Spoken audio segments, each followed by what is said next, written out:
어제 의원총회와 최고위원회를 거쳐서 조국 당과의 통합 논의를 중단하기로 했습니다. 당원주권정당 민주당에서 전체 당원에게 통합의 길을 직접 묻지 못한 점은 아쉽습니다. 당대표께서 여러 의견을 경청하여 고심 끝에 결정된 사안인 만큼 원팀 민주당으로 지방선거 승리와 이재명 정부 성공을 위해 최선을 다하겠습니다. 우리가 통합 논의를 하는 사이 국민들께서는 민주당이 법원 검찰개혁에 너무 소홀히 하는 것 아니냐는 비판이 많았습니다.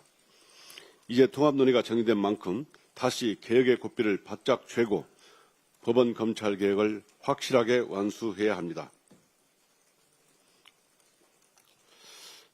다음 주 19일에 있을 윤석열 내란 재판은 과연 안전한가? 내란을 단죄할 수 있을까? 최근 조희대 법원이 보여준 일련의 재판 행태를 보면 이런 의구심과 걱정이 밀려듭니다. 법 위에 군림한 부의제로 김건희에게는 고작 1년 8개월, 여론조작 명태균, 김건희 집사 김예성, 그림청탁 매간매직 김상민까지 줄줄이 무죄입니다. 6년 근무하고 퇴직한 곽상도 아들에게는 50억을 준 것은 무죄. 이러니 법원이 공무원들에게 신종 뇌물수법을 터주었다는 비아냥까지 떠들고 있습니다. 부의제로 김건희 국정농단의 진상을 밝히고 단죄하는 것이 아니라 오히려 법꾸라지들의 논리에 동조하고 있는 것입니다. 이게 과연 조희대 법원이 입버릇처럼 떠들던 헌법과 법률, 양심에 따른 판결입니까? 다음 주 19일은 윤석열 내란 우두머리 재판 선고일입니다. 국민들께서는 조희대 대법원이 내란과 국정농단 선고 때마다 또 어떤 개변으로 내란 우두머리 범죄자를 풀어줄지 마음 졸이며 재판을 지켜봐야 하는 지경에 이르렀습니다. 심지어 내란 수계가 19일 판결 선고일에 재판이 나오지 않아 재판이 또 미뤄지게 될까 봐 노심초사할 정도입니다.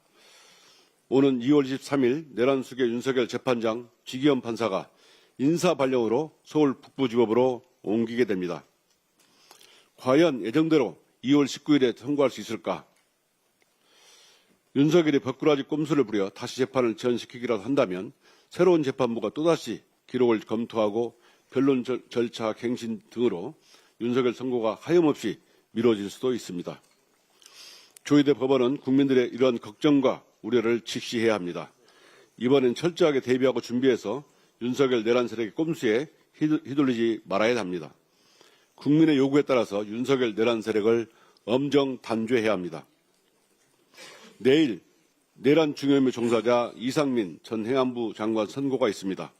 내란 중요임무 종사 혐의 이상민은 불법괴물 성포를 방조하고 윤석열 지시를 받아 내란과 경찰과 소방청, 언론사 단전 단수를 지시했습니다. 이상민은 법정에서 끝까지 거짓말을 일관하면서 12.3 비상계엄과 내란을 연결짓는 건 창의적인 발상이라고까지 망언을 쏟아냈습니다.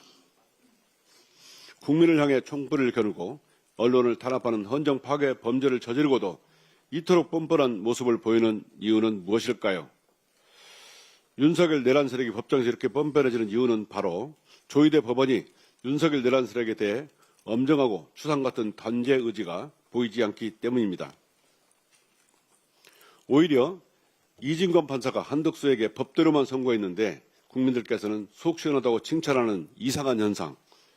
바로 조희대 법원이 얼마나 국민 불신의 늪에 빠져 있는지, 왜 개혁해야 하는지를 명확히 보여주고 있습니다.